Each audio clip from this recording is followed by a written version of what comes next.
Welcome everybody to Fashion Victuals Radio right here on RipRadioNetwork.com.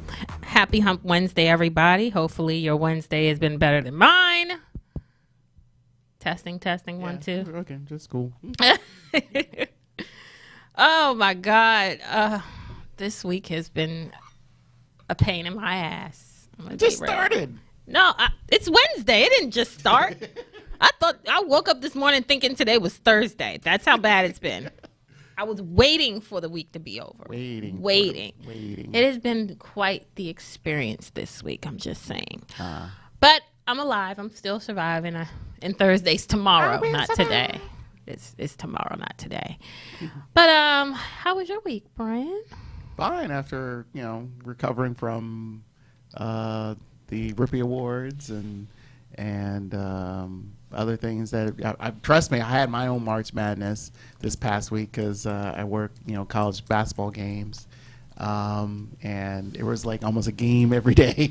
It felt like so. Literally, there was like one day where I had to do an interview and to go at one school and then go to another school to work on a game. So it was up there. It was pretty hectic. Oh, you had a rough week too. I wouldn't say rough. Entertaining. It was entertaining because I got to see basketball. So got it.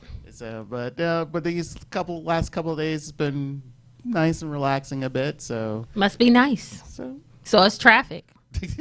I actually got here on time. Can you believe it? Guess what? I think there's a reason for because 495 was very clear. Like the DMV traffic is starting to be non-existent right now during rush hour. Wonder why. We're going to talk about that later. Sorry. Actually, that's a good thing to bring up a little bit because you video certain games and stuff like that. And from what I was told, there's going to be a lot of games happening without an audience. So where does that fit in? Well, we can further discuss that on Fast Fictional News. That's fine with me. Because that's the top story of our Fast Fictional News. Because that's the top story for Fast Fictional News. Yeah, okay. Because it's wiping out a lot of events, a lot of sporting events, a lot of things that a lot of people have been prepared for the last couple of weeks and stuff. Nobody's prepared and nobody is safe. No. So, but mind you, folks, it's just clean yourself up. So that's all we can say. But yeah, it is kind of interesting.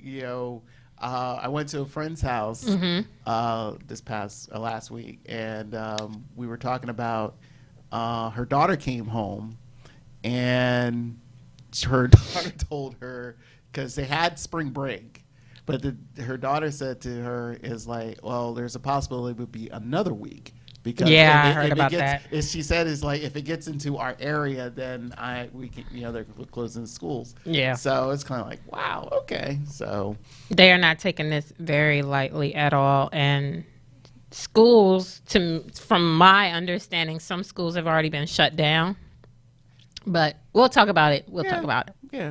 But what I do want to do is make sure that you all know that tonight, especially tonight, and I need y'all to call in and everything. We are going to talk about the clothing line in the movement, MMMA, Make Men Masculine Again. I will be sitting down with one of the owners, Chester Turner, which is my cousin. And he started this talented people in your family. I know. We got talent. But this is such a strong movement. I would love to get everybody's, opinion about it. I have very strong opinions, but I'm going to sit down with him later on tonight, and we're going to go into that topic about 8-ish or 7:30-ish. After Fast Fictional News. After Fast Fictional News. Because we're going to skip over the editorial shade because we're going to jump right into this because this is going to be... I feel like I'm going to get a lot of feedback for this one. So I hope he's prepared. I know there's going to be some women on. Shout out to the ladies. If you all have anything to say about it, again, I will be putting out the phone number soon. So make sure y'all call in. Make sure y'all leave comments, text. Well, not all of y'all got my number, but go to Facebook, go to Instagram and text us, comment, and call. So, yeah, that's what's... Yeah. Can't wait to talk about it. Make men masculine again. It is a whole movement right now. Well, since we are a little over, because I did my little intro music a little over today, I had a little setup issues. Had to do it a little over, but we're going. We are going to take a quick break, and when we come back, we're going to jump right into Fashion Victual News right here on Fashion Victuals Radio.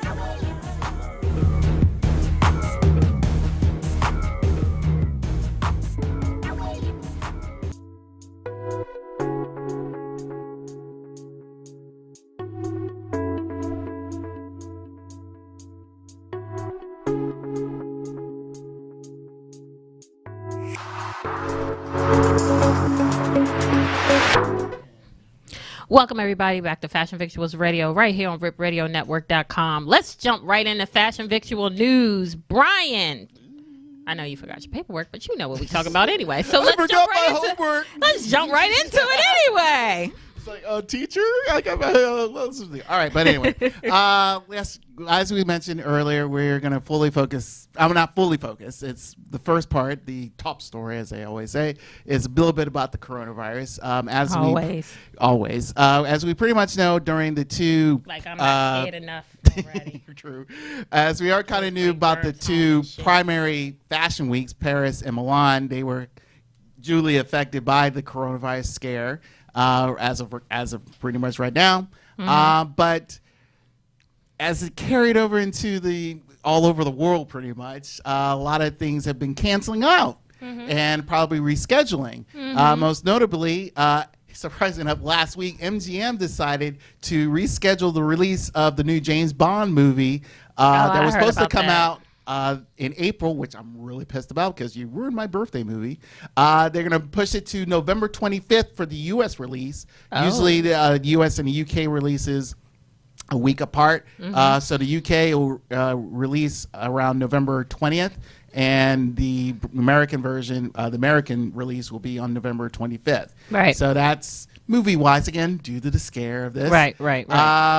Pretty much surprisingly enough, Daniel Craig is out promoting the movie, but it's like I gotta get that check. Yeah. So damn, what the hell you say? Yeah. I gotta get that check. Right. So, but anyway, that's just a rescheduling. Here's some cancellation. The city of Austin has officially decided to cancel. Yeah, they canceled South by Southwest, which was supposed to start this Friday. Yep. So, and we just found out that the Riverside County in California and Coachella is done.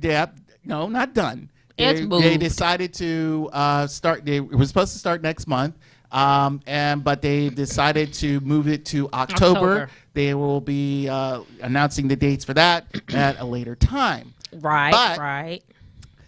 Continuing on, there are some other major events that have been going on that has some possible scheduling conflicts or cancellations. One of them is WWE's big WrestleMania event. As of right now, it's still pushing for April 5th. But thanks to the World Health Organization declaring that this coronavirus is a pandemic, that may change some dates and times and things, certain things. So we'll see what they'll say now. But again, that is about 3 weeks away, so we'll see what happens there. But also, the real big story is about the Tokyo Summer Games, which are scheduled for July 24th to August 9th. Wow. Now, here's the deal. Last week, the Japanese Olympic chairman, Seiko Hashimoto, initially said they were thinking about moving it. Then they said, okay, we're going to full on go ahead.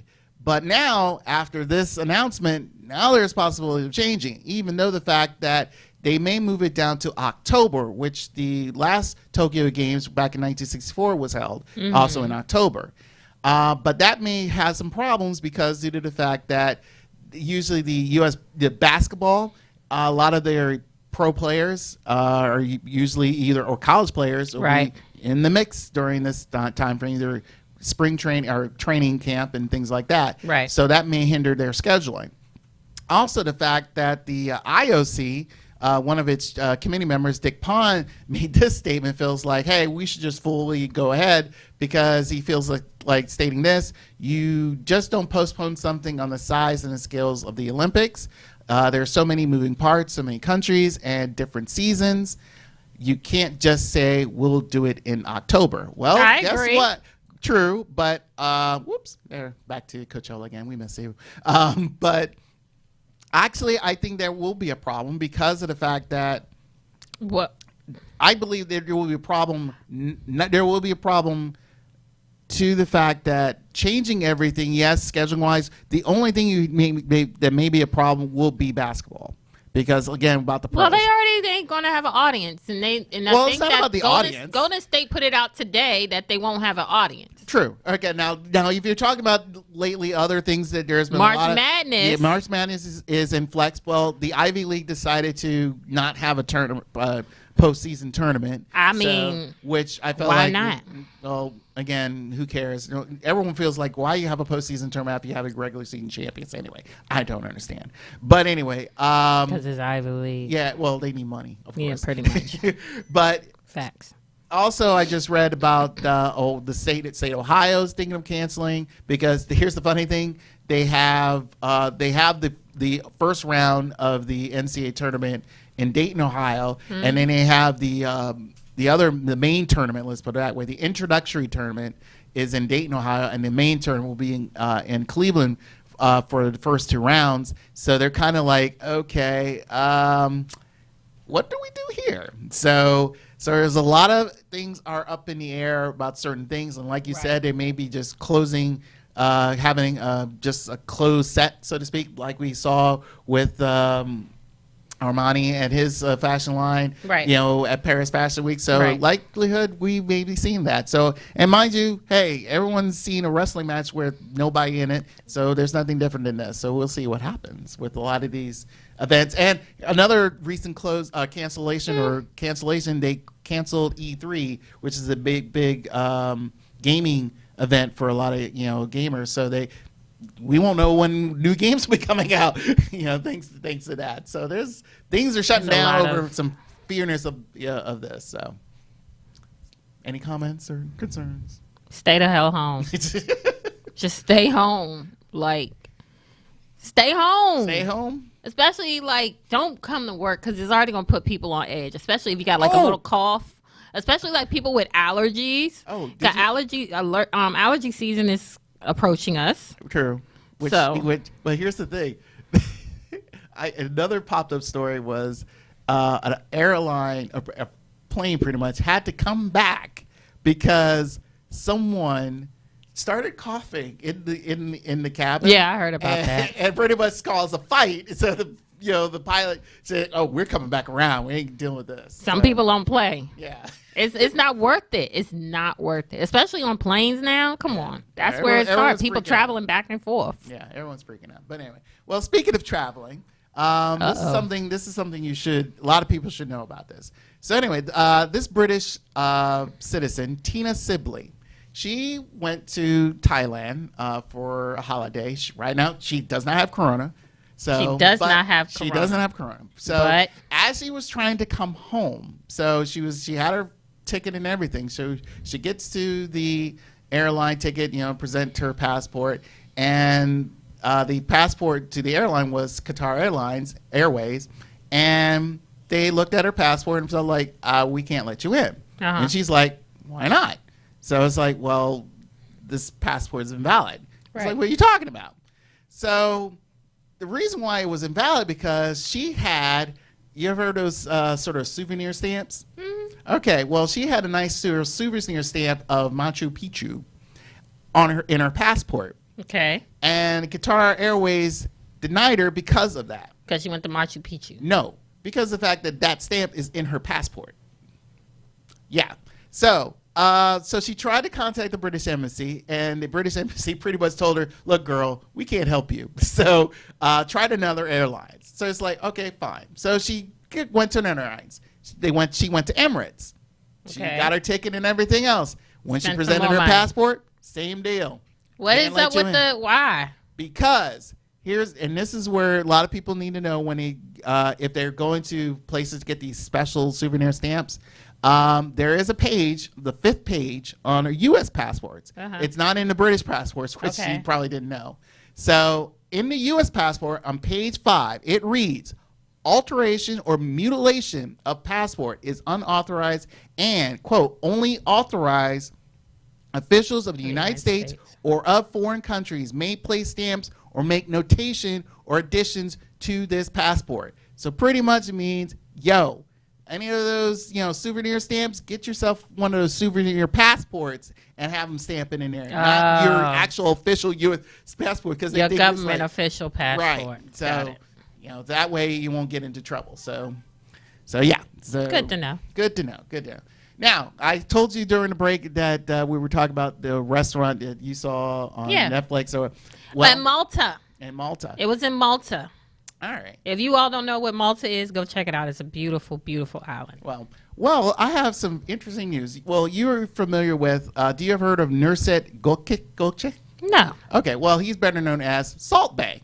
Nurset. Oh, yeah. Nurset. Yeah. So anyway. I heard about this too. Yeah. So initially, he opened his new burger restaurant, and where it featured, for some odd reason, a $100 burger, a golden burger. $100 golden burger. Yes. It looked like the bun. I mean, the pink bun, sesame seed, things like that. So anyway, a lot of people feel like, it looked delicious, looks interesting, but a lot of people, felt that what I've read in this report, he should have had those $100 paid to these critics, because these critics from Gothamist, Guest of a Guest, BuzzFeed, and Eater pretty much dogged this dude's restaurant because of the fact.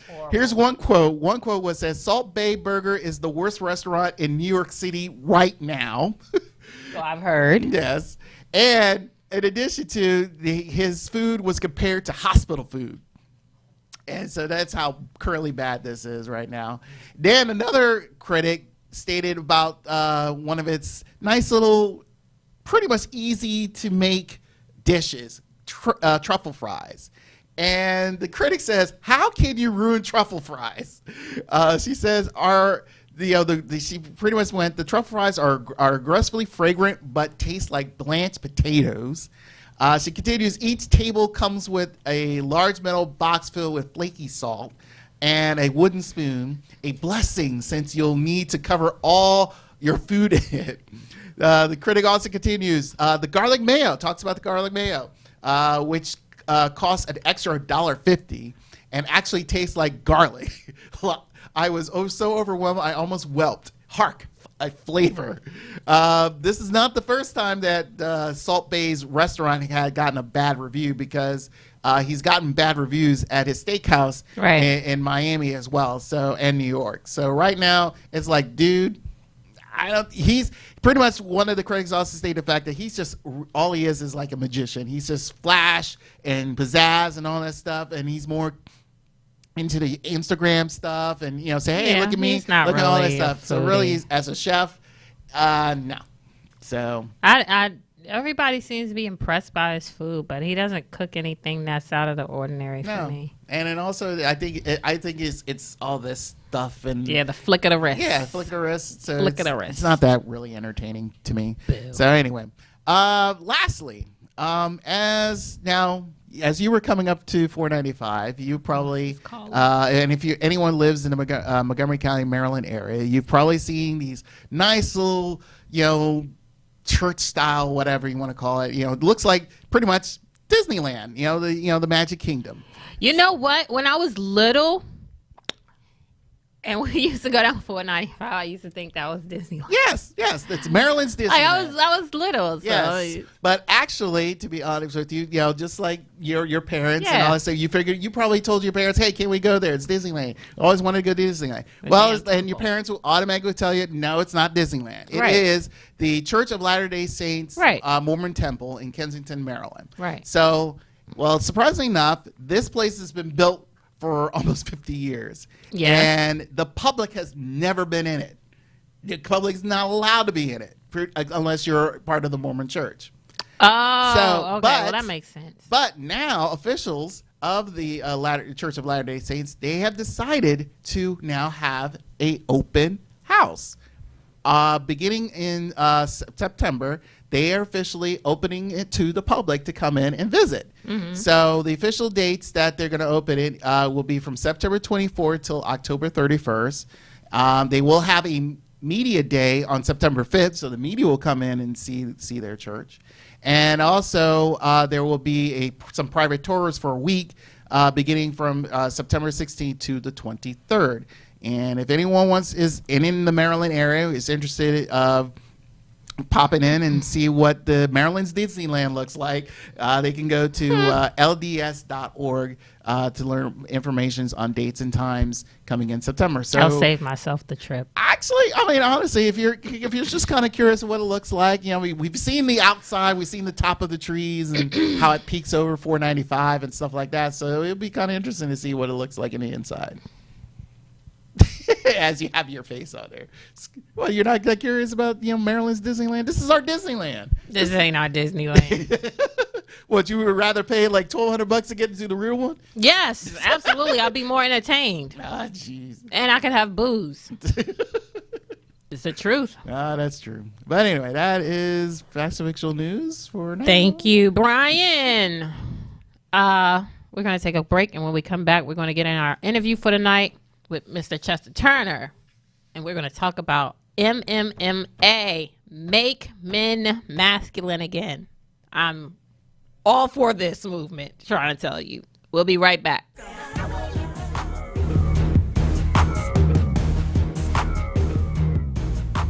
Welcome back, everybody, to Fashion Victuals Radio right here on RipRadioNetwork.com. We are sitting with the man of the hour, Mr. Chester Turner. Hey, thanks for having me. It's a pleasure. You're going to have to liven up some. Mm-hmm. You got to liven up a little bit. I'll try. This is going to be an interesting topic tonight. Well, I know. Okay. I know. Do you know? It always is. You. Oh, my goodness. Who you telling? Especially when what I had to say about it. It was interesting. Oh, was it? Okay, so let's get started right in. I want to just jump right in. Okay. MMMA stands for Make Men Masculine Again. What is the history behind MMMA? Well, the history started before me. You're right about that. I mean, I could look at examples as my father. Mm-hmm. It was a great example of being a man, and he left a lot of stuff in me that we don't see in men these days. It could be from anything from simply taking care of your kids, treating your woman right, taking care of home, and just being thorough. Right. In everything you do, being truthful and everything.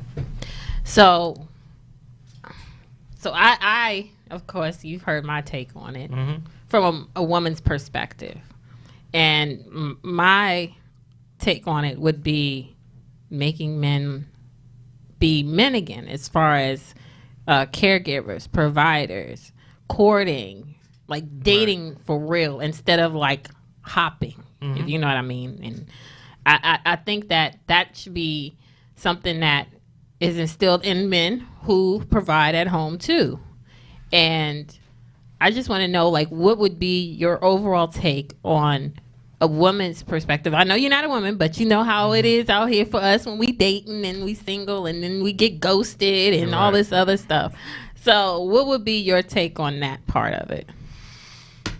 Well, from what I hear from, women and on social media and just friends, a lot of stuff. When I first even got on social media, it was a lot of stuff I heard from women that men was doing and not doing.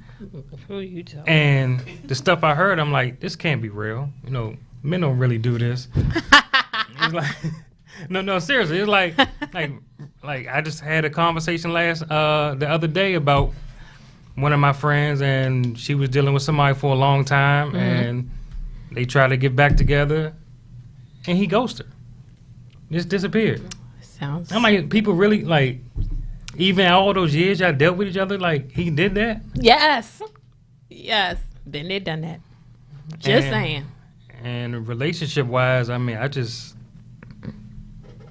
hear a lot of negative stuff, to be honest with you, and that's what kind of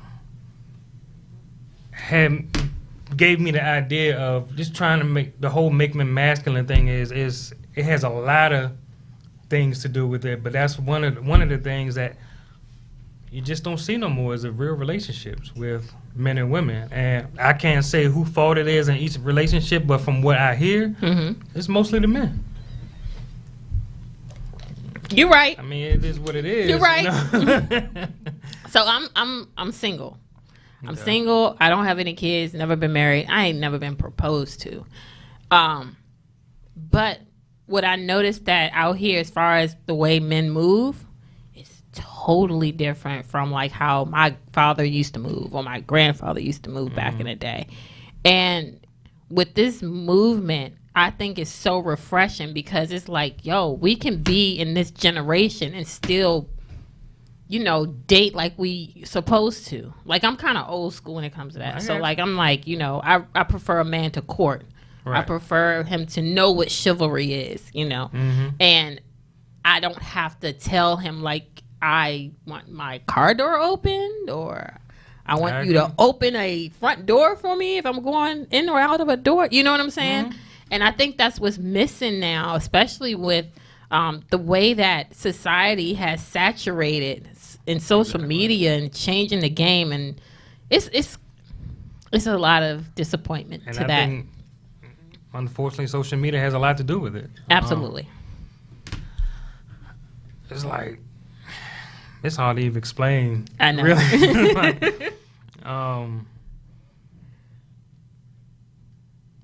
men just got to really just start manning up again. I mean, it's not much more I could say about that.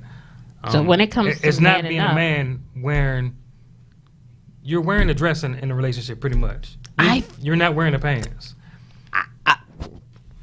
If you want a woman, go after her. Go after that one woman. Stop chasing all the other women around, and just I don't see what's the issue with just. It seems like it's not normal now to like and to go after one female. It's not normal to be faithful. It's not normal to be normal again. It's like you do anything out of that, something's wrong with me. And I feel you on that because it's just. Honestly, sometimes I take a step back and it's like, is this the society I live in now? Because with our generation, we seen it all. Like, remember, we went from the rotary phones to the cordless phones to the cell phone, the Nokia block phone. Right. We've seen all that, and even to this day. And it's like from then till now, especially with our generation, we've seen the changes. We've seen how men are in the household then and how they are in the household now. Just looking through our friends and our family around our age bracket or even the ones that are younger than us in our family. It's like, yo, why are you doing that to her? Or why you got to bring this person and that person home? You know what I'm saying? Yep. So I think that this came at the best time, especially going into a new decade. This is a message that needs to be heard and it needs to be kind of said all over and not just in America, because, even other countries, they look at us. They follow us. They following our trends and stuff. And it's like, yo, this is not the move. Right. And you got to start, unfortunately, some even men got to be taught certain things. I agree. I mean, one thing we can start is, teaching our young men, our young boys, they don't matter if they're 8 years old, on how to treat women, first of all, how to respect yourself as a person. Yeah. That would show you how to respect the women. Right. You respect yourself, you respect the women. I agree. I never found somebody who respect them. I'm sure there's some out there that respect themselves but don't respect their woman. I agree. Don't do to your woman what you wouldn't want to do to you. That could be from just talking to them a certain way, lying, anything. And that's the part I don't get, because let's be clear, black men or men period are very powerful, but as women we're more powerful because we birthed a black man in a lot of ways. We birthed them, but we can't raise them. To a certain degree, women, and I shout out to all my single women. I know y'all struggle, y'all do this because you got to, but a man presence should be acknowledged in a child's life, whether it's a little boy or a little girl, because little girls need to see that too. Right. Based on, they should know how a man is supposed to treat them as they get older. And what I think a lot of people is missing is that trait. Like a woman can't always be there to raise a man. Like she could teach him what she would want her man to be like in so many ways, but I think a man presence always should be in a child's life. I definitely agree. Like I said, I got my example from my father. I mean, just in life, period. Mm-hmm. Even if it didn't work out, with my mother, Right. it was still a lot of traits that I seen. Just like I said, just respecting myself, Mm-hmm. and had me learning respect for women as well. And of course, in teenage years, you still got to grow into things. You Yeah. still got to mature. Yeah. But there's no way you should be in your 30s still acting like you in your teens. I agree. I totally agree. I mean, but not even in our 30s. I've seen 40-year-old men do this. Yeah, and that's why I heard those some of the stuff. I'm like, ain't no way. I know. And it's true. It's true. They are out here living their best life, trying to chase after young girls. So they have, I guess,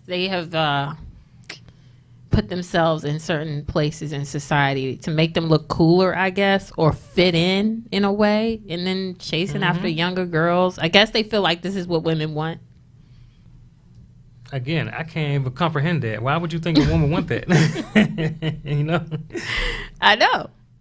It's sad. It's sad. It really is. So I noticed that you are raising funds for getting a documentary together for this. Mm-hmm.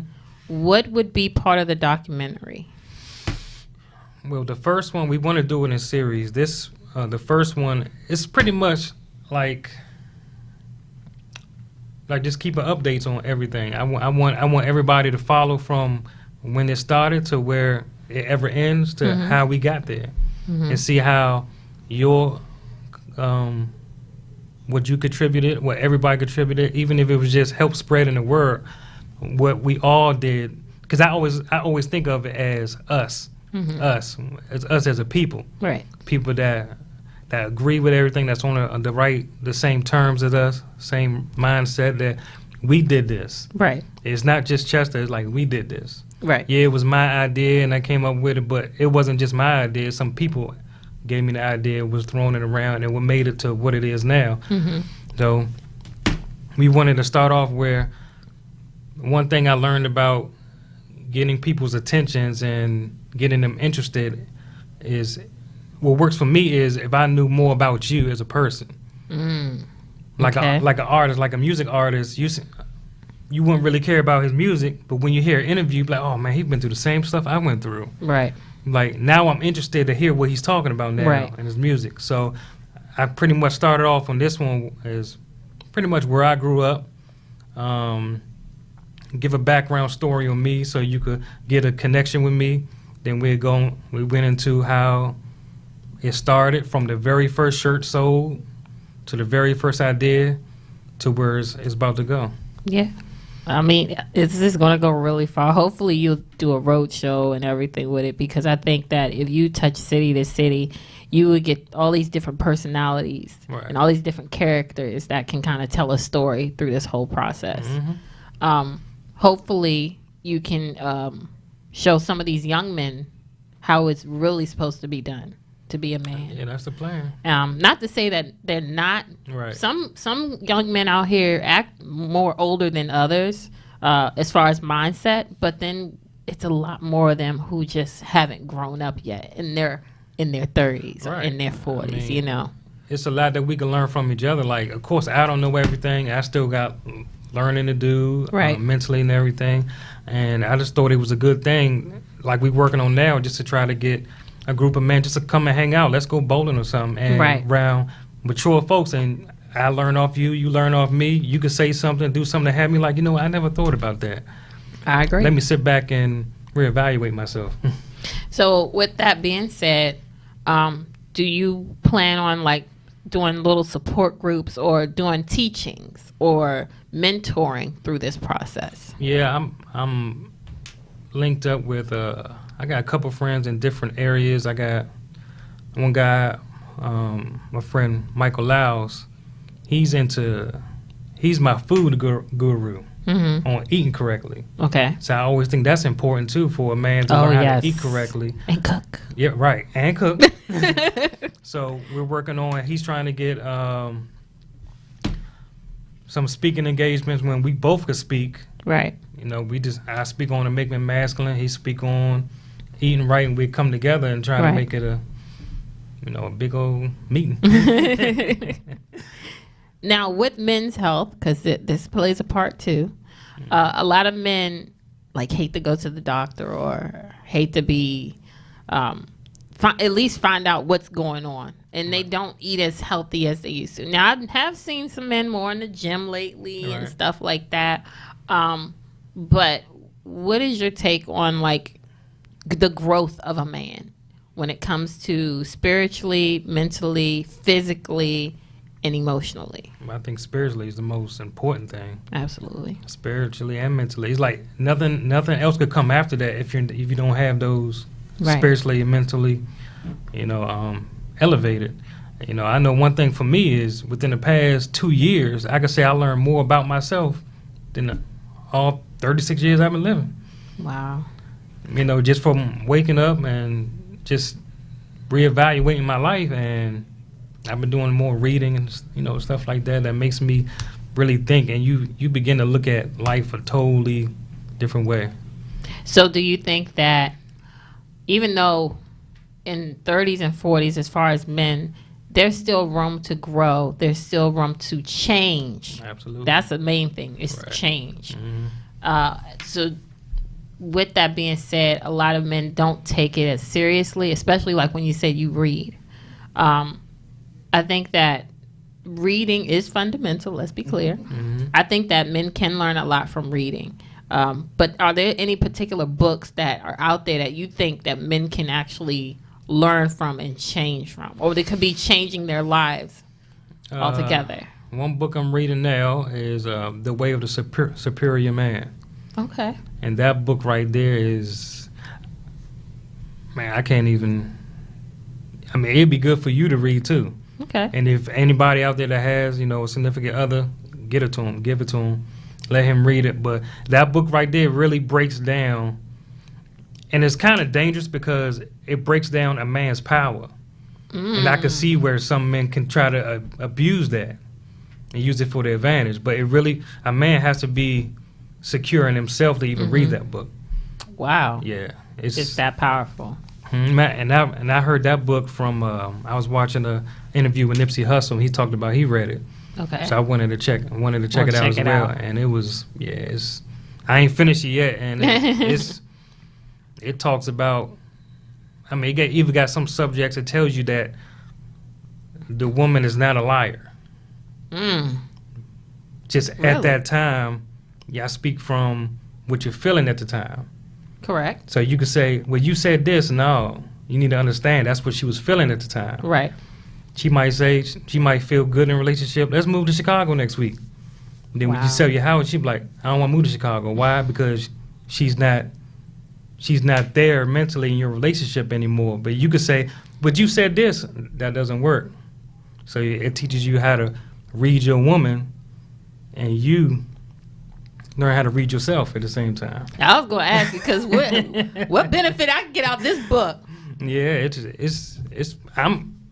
every time I read a couple chapters, I got to close the book and just sit there and just take it in. Mm-hmm. So some stuff hard to take in, but it's like, okay. So it's pretty much a reality check. Pretty much. Now, with women, do you think that if they read this, because I'm thinking for advantage purposes, do you think that they could either have an advantage or an understanding of the man's mind? I could say it could give you an idea of what a superior man should be. And it could give you some red flags if you be with somebody, you just like, nah. So it can give you those red flags in that book? I'm just saying, because even when I read it, I try to pick up this book. Even when I read it, I try to read it from, if a woman read this, will this give her pretty much kind of like what to look for in a man? And not to say all man's going, of course, they're not going to have everything in there. I don't even got everything in it, but it's good. Okay. I enjoy it. I might have to go pick it up tonight. Yeah. Like when I leave. I got it off Amazon. Oh, you got it on Amazon? Okay. Then I can order it on Amazon. She said we're going to change that. Right, we there just you go. let me write it down later. Then there's another book I'm going to read after that. That's in line called A New Earth. A New Earth. I think I've heard of that one. Yeah, and it's talking about just learning your purpose. Wow. Your whole purpose of living, learning your goals, and learning that voice you hear in your head. Is it you or is it your ego? You know. That's a good point. Right. I think that, do you think that men today know their purpose anymore? No. I mean, not a good amount of them, because if I would thought that, I wouldn't even started this. Wow. Yeah. That's a bold statement.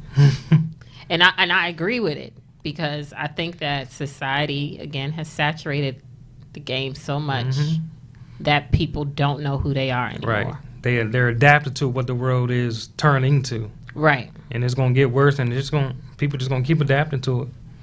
It's sad. It's a little disappointing, because in this area, the DMV, the ratio to every man is 14-1. 14 women to 1 man.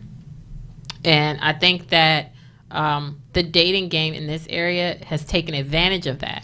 So men feel like it's okay to kind of like have 2 to 3 or 4 women at one time. But as a man, when do you stop playing the game and man up and take responsibility for just being with one woman instead of multiple women? That's hard for me to say for any. I can only speak for myself. Like, I personally never saw the reason of talking to multiple women. But that's because I think mentally I've always dated with a purpose. You know, I wanted to be. I always even loved the whole mindset of just settling down, just be with one woman for. Right. I mean, I don't know why. And if you're going to be with multiple women, just be by yourself. Agree. Why even try to put yourself or waste their time and put their lives in the trash can because you just want to do you? Right.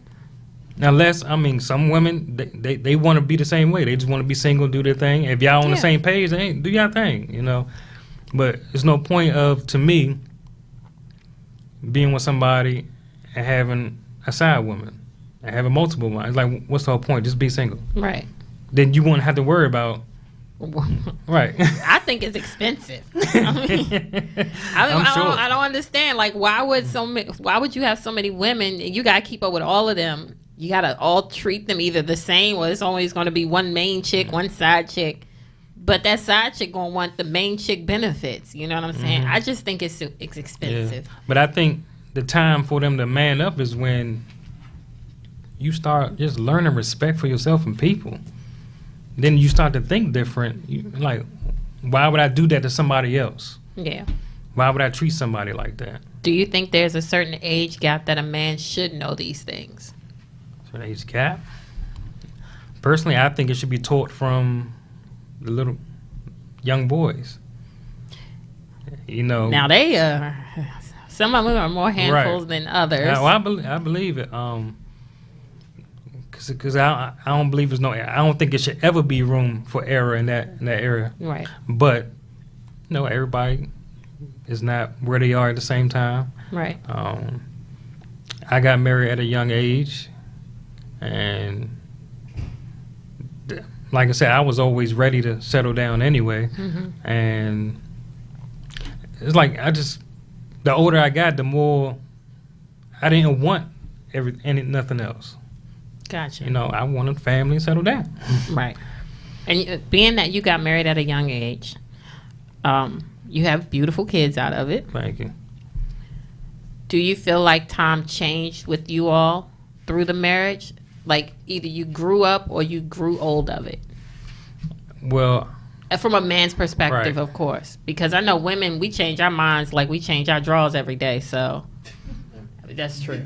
I won't say change grew up, but I could say that. Well, because maturely, like I said, once you start to learn yourself, and it's good when both party start to learn themselves, then you start to looking like, this ain't working. Right. Yeah. And when both parties is on it, it's on a good thing because you're not beefing. You just like, you know what, we just not made for each other. That's a good way of putting it. Right. One thing my mom has always taught me as a woman was that women change throughout every 10 years that they get older. Women change. Women's mind, it's not just like their mind change, but the whole persona of being a woman changes. Your mindset, your heart, your emotions, how you're physically with someone, all of that changes with a woman. And some men I find kind of keep it stagnant or can't get out. Like they're trying to fight to get out of what they are, but they just remain the same person they was 10 years ago. And what advice can you give a man who's trying, let's be clear, they're trying to change their ways, but they always find themselves back in the same box? Try harder. I mean, it's like it's like you have to get over. It's like a hump you got to get over, and once you get over, there's no turning back. Right. And even that could be from slow down. Yeah. You like to go do this every weekend. Why don't you sit home this week? Yeah. What about just relax? Some men who are afraid to step outside the box, like grow. Some men don't like to grow. And unfortunately, that's probably why we're in the state we are now. That's true. That's true. Okay. And that is something you have to want. I've always wanted to grow in everything I did. I never wanted to be the smartest person in my group. I always wanted to learn something, even as about myself. I always had an open mind about being better spiritually and just a person, period.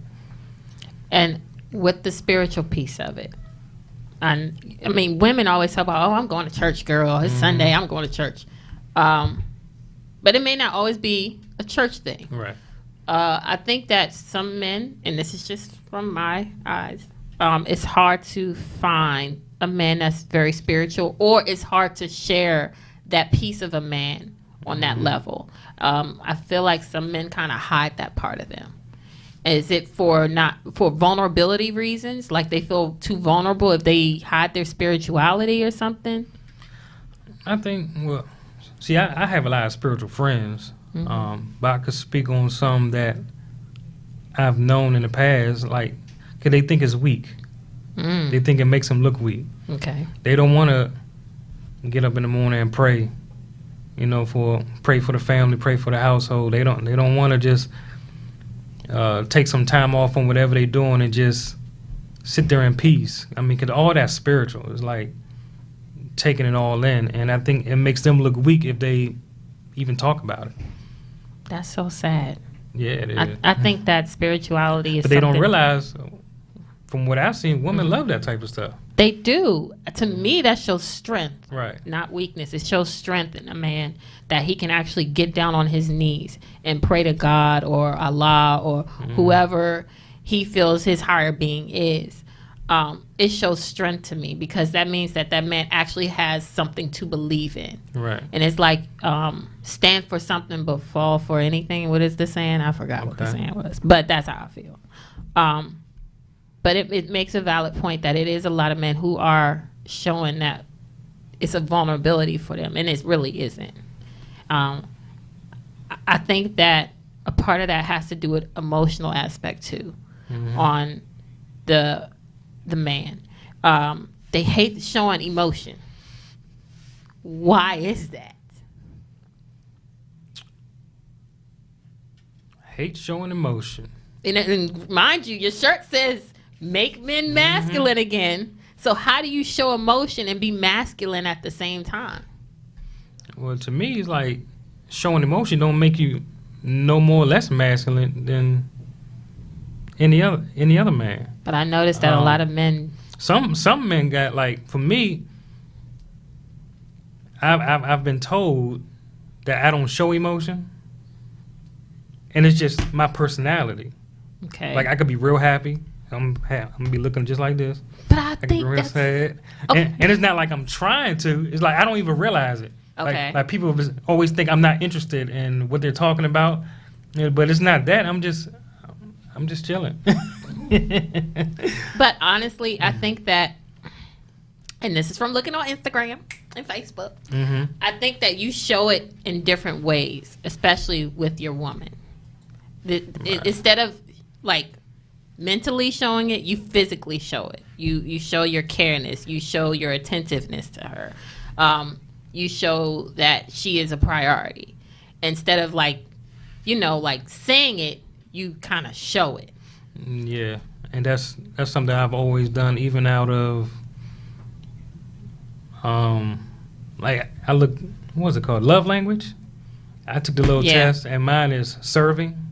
Okay. Mine is serving, and I want to say attention, giving attention or something, something like that. But I want to give, right?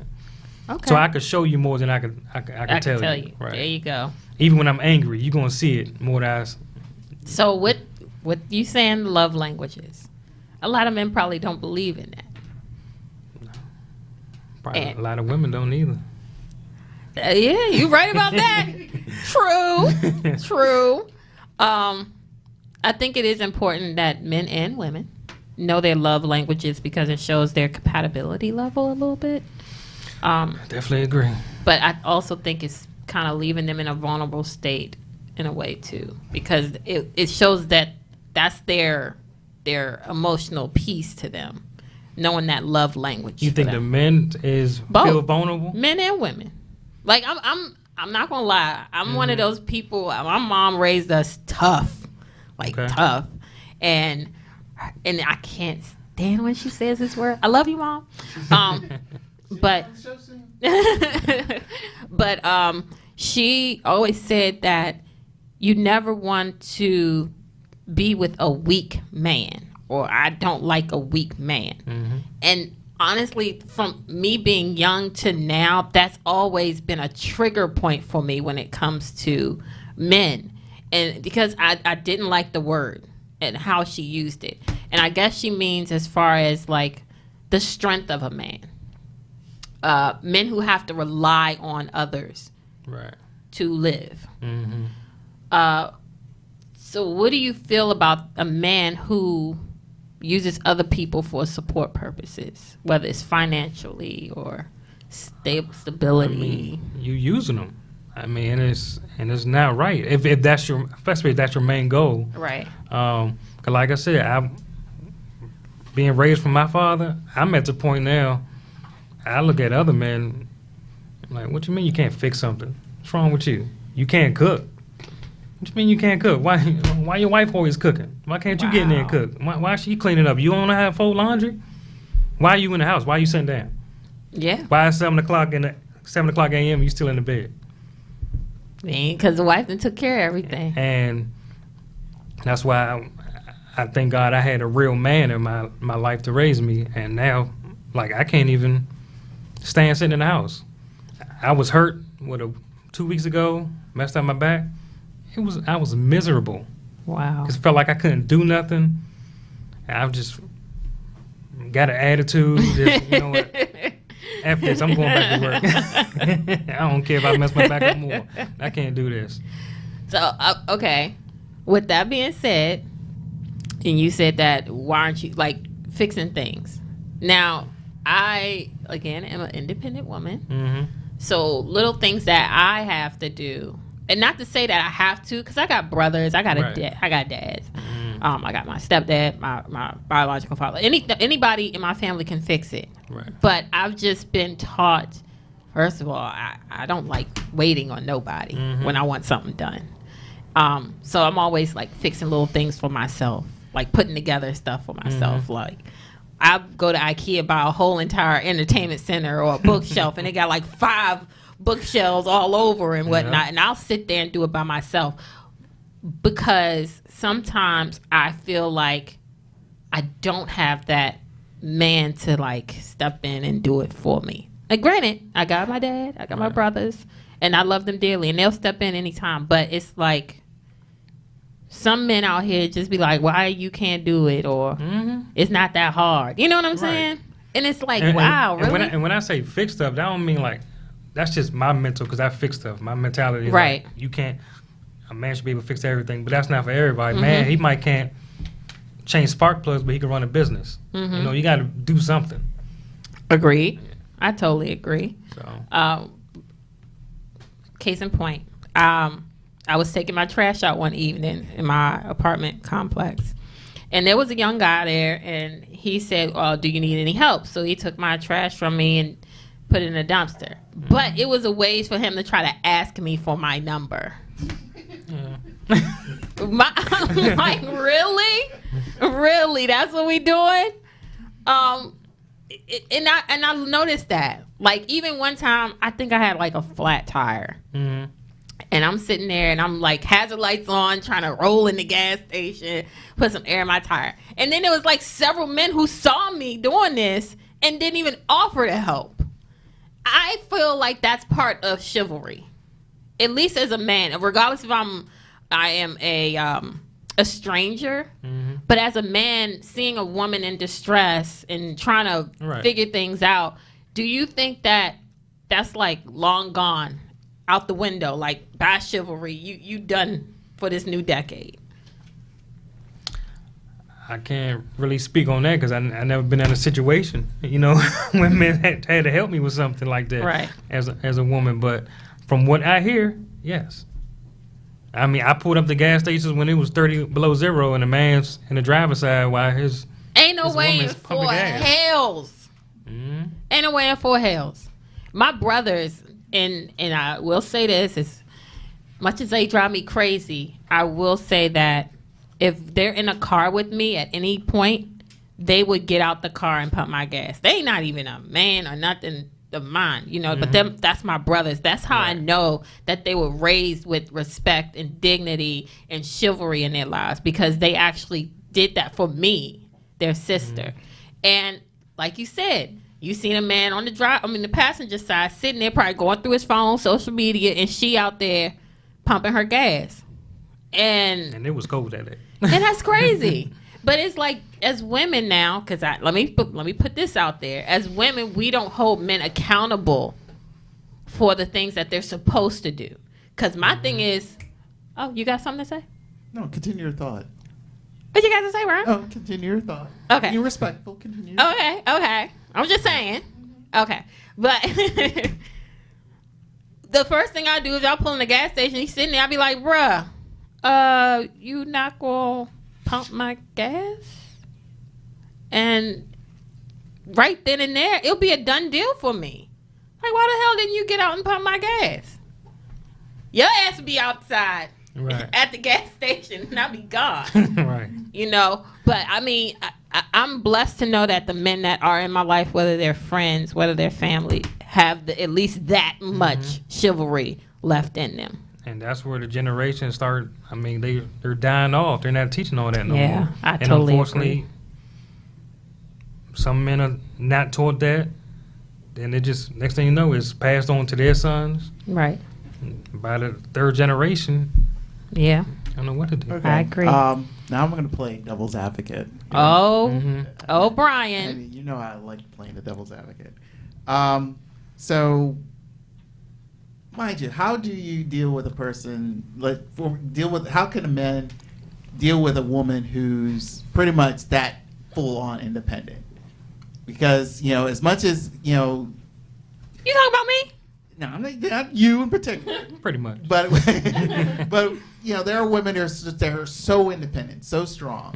Mind you, it's kind of like, even if a guy tries to be chivalrous, it's kind of like, look, you think you could do this? Go ahead. And pretty much, I get the feel like guys could just sort of like, hey, if you can do as much as I can, go right ahead. I mean, do you feel like that's warranted, or do you believe that chill out? I got something to say about that. Or do you think that the guy needs to quote unquote man up to deal with someone who's that ultimately independent? Well, even saying a man up in that situation, that's not saying that he has to tell her no, she can't do anything. But situations is different in each relationship. I mean, you might have two compatible people. One male, he could deal with that, and sometimes the woman has to she would have to, kill that down a little bit and let him be a man so he can stand up. A woman could build a man up and break him down just by stuff like that. Facts.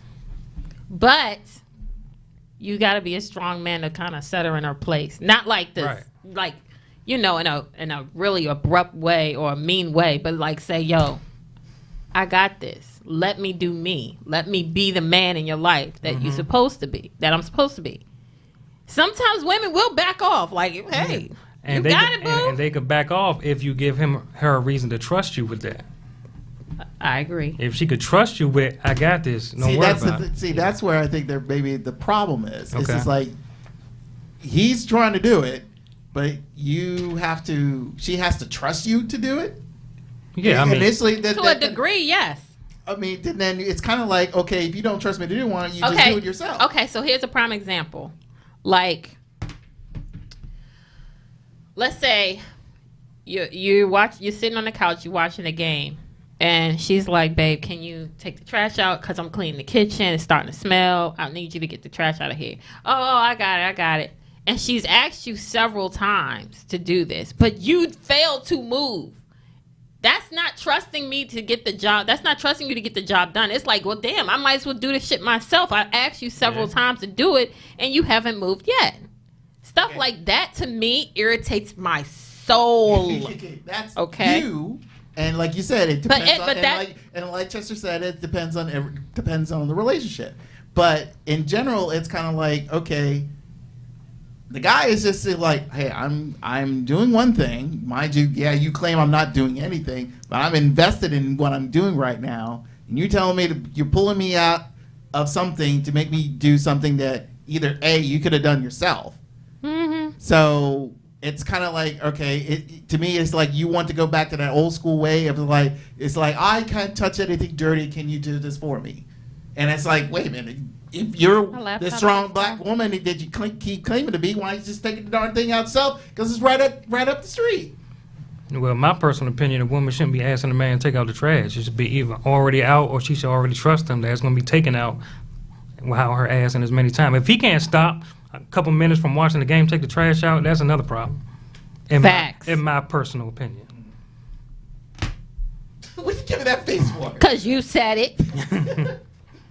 I mean, but it's a prime example, and this is why some women get frustrated and tired, because it's like if we ask a man to do anything, it's like we're asking for you to like crumble the world for us or something. Like it's just like it's so out of reach, and it could be the simplest things, but I don't know. Like certain dynamics of man to me is like I have to kind of pick and choose my battles.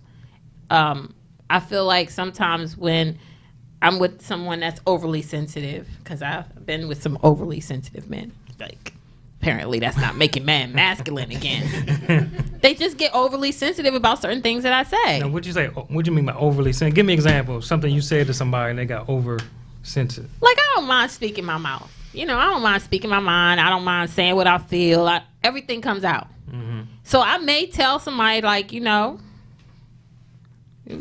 like, you ain't smelling that great, or you need to do this, or you need to do that. Not like saying it in a negative way, but it's like, I feel like X, Y, and Z. Like putting it into a speaking term. Like, I'm not one to yell at nobody. Right. I don't like to cuss at nobody. I don't like to disrespect a man because I don't want them to do that to me. Right. But it just seems as if they get overly sensitive about it. Like, man, really? You coming at me with this again? Blah, blah, blah, blah, blah. It's like, well, if you fixed it, then we wouldn't have this. How was your tone?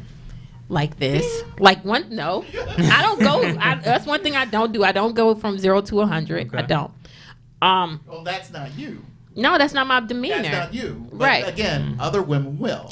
They'll go to 0 to 80 for no reason. Right. And you're kind of like, wait, where did this come from? Right.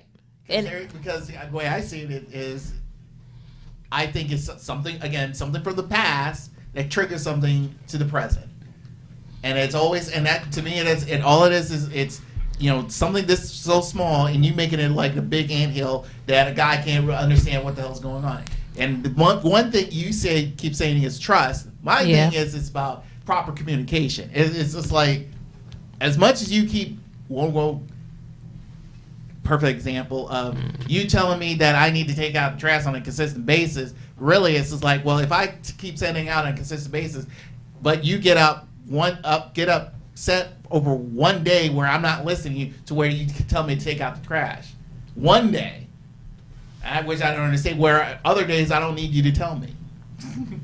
Which I end up doing anyway. But we both in a house and we smell the trash. Why can't you just take it out? Again, there's two people in the room who smell it, and you're the one who's complaining more so. Why don't you take it out? See what I'm saying? This is stuff I'm dealing with. Is it disrespectful, or is it you feels like I said? I'm asking nicely, like, but at the same time, can you take the trash out? But here's the thing. The way I see it is like, if we're two capable people taking out the trash, where you feels like, hey, if I do it on a consistent basis, but you keep asking me when you feel like not taking it out or never take it out at all, I'm the one who has to take it out. I'm not saying it's not to be demasculized here. You're making it seem like it's a quote-unquote man's job to take it out. Well, I'm saying it's like, hey, we're on equal footing. You got hands, you got feet. You can pick that up and take it out because you probably make the most trash into it anyway. Why don't you take it out? I mean, it's definitely yeah, this is you answer. I want you. It's definitely like a team effort. Like, yes, it's supposed to be a team effort. Like for example, let's say I'm not around and trash needs to be taken out. I trust my woman; she's just gonna take the trash out. Like, if it's bad, if it's overflowing, she's not just gonna sit there and just wait for me to get home to do it. You know, because I know she has my back, I have her back, and a lot of stuff that I get that part. If I'm not capable of do it, she's gonna do it. But I'm not saying I'm just gonna depend on her all the time and say, why can't you do it? But I just know if something came down, I can't do it. If I'm not able to do it, she's gonna take care of it. The same things, even with her. If she come on her cycle, she's not able to go get her pads, I'll go get her pads. It's no problem. But but somehow you make it seem like it's like, no, it's your job. No, I'm not saying it's your job. All I did was ask a question. Let's be clear. See, but like, you make it seem like it's a question, but then again, it's kind of like, if you are capable, if you are capable of doing something yourself, in addition to needing my help, to take it out, that means it's like, okay, you keep relying on me to keep doing this for you. Let me tell you something. The reason why I'm in the kitchen in the first place is because I'm cleaning up after feeding your ass. The least you can do. I could probably cook for you too. That's great and all, but I cooked that night and I cleaned the kitchen. So the least you can do after I asked if you can take the trash out is take the trash out. Absolutely. You asked. I did. Or clean the dishes after she cooked. Oh my goodness, heaven forbid. Lord, if a man gotta move just to load the dishwasher, that's a chore. Like, some men just don't do that. Because, well, let's put it this way. Let me ask you this. Do you feel that the separation of, the father, outside of, the family household, has that been a problem where discipline is lost? Do you think that? Because as much as the mom can emphasize that discipline, but somehow that fear of wait until your father gets home type of mentality is kind of getting lost. And again, on that question, I can only answer about 75% of what I've experienced growing up. My father was a great disciplinary, and my mother was too. But it was plenty of times my mother would discipline me. And I'm like, all right, that's cool. But when I hear a daddy truck come around the corner, it's a problem. And see, in my household, it was my mama. See, I mean, and when she came home, it was like. And I know some single women who, I mean, they struck fear in their kids. I think that in a way it had to make them tougher too. Yeah. So I mean, some of us. So I can't say it takes it out, but I also can't say it probably didn't help. Didn't help that the father wasn't around. But in some situations, it might sound mean, but some situations fathers don't even need to be around. What's the point? If you ain't doing nothing. I mean, I just wanted to see if you had something to say. If the mother's doing everything and the father, he's like, you could kick rocks. To be honest. So will that? Do you feel like long? I mean, you probably had a 2-parent household right. Majority of your life. So, but have you seen other your friends or whoever dealt with just being in a single parent home where it kind of like they needed a more masculine figure that they're not getting from one of the parents? And I'm not just saying a single mom, but just one of the parents. Well, I'll be honest with you. I didn't find out until like after I graduated high school that a lot of my friends grew up with no father in the house. By me having, even though my parents wasn't married after like a young age, I still have both of them in my life. But I grew up thinking everybody had their mother and father in their life. And come to find out, I didn't find out till I was older that they didn't. And some of them went down a dark road, some of them didn't. I mean, I think that all that depends on the actual the maturity of the person's mind, and then it got to be on their decisions at the end of the day. But I do believe having a good father and a good mother in your life has a huge effect as far as discipline and everything. But like I said, if you ain't doing nothing, I mean, you wasting time anyway. That goes for a mother and a father. I agree. I agree. I mean, again, I think that 2 parents make a better household. Even if it's one parent, I think that depending on how the child is raised, they can grow up great. Because of the strength of their parent is probably what gave them strength to move forward in life too. And then sometimes the parent may be a little absent, and the child may get into trouble and stuff like that. But it's just one of those things that in this society is so common to see it. And that's not to say that it's always too late for a father or mother to come back, because I've also done little workshop. We go to the men prisons, and these are all fathers that's about to get released and go back to their kids. So we help them try to help them on how to adjust going back, because some of them been locked up for 16 years. Yeah. And that's good though. And they tell us that their kids don't want nothing to do with them, even sometimes because of what they did, or the mother pulled them away from their fathers. The mother made them look bad. So I don't never say that's just because the parent wasn't doing nothing at the time that they could have did something. They can't come back and recoup from that. Right. I mean, I've never been in that situation. I know that could be hard to accept as a parent, because I can't imagine when my father leaving me, didn't want to have nothing to do with me for so long. Right. Didn't want to come back. I don't even know how I would accept it. Right. So. Right. I get it. So I know we're running out of time. This has been actually a really good conversation tonight. What is the next part of Make Men Masculine again? The next part is this year trying to get some events played. Planned out. It could be from workshops to just a big old cookout. Let's all hang out and just enjoy each other as men. Just enjoy each other. I mean, I think that's one thing we don't do no more. We don't just hang around, just enjoy each other and talk. We always got to be at a football game. We always got to be, not saying you can't enjoy each other then neither, but it's always, you don't got to go to the club and hang out. Just let's just play cards. Right. Stuff like that. And I think that's one thing that's been missing, because that's one thing I realized I've been missing. Like, I don't get to hang out with a friend as much. And I realized how much I missed it. I miss it now.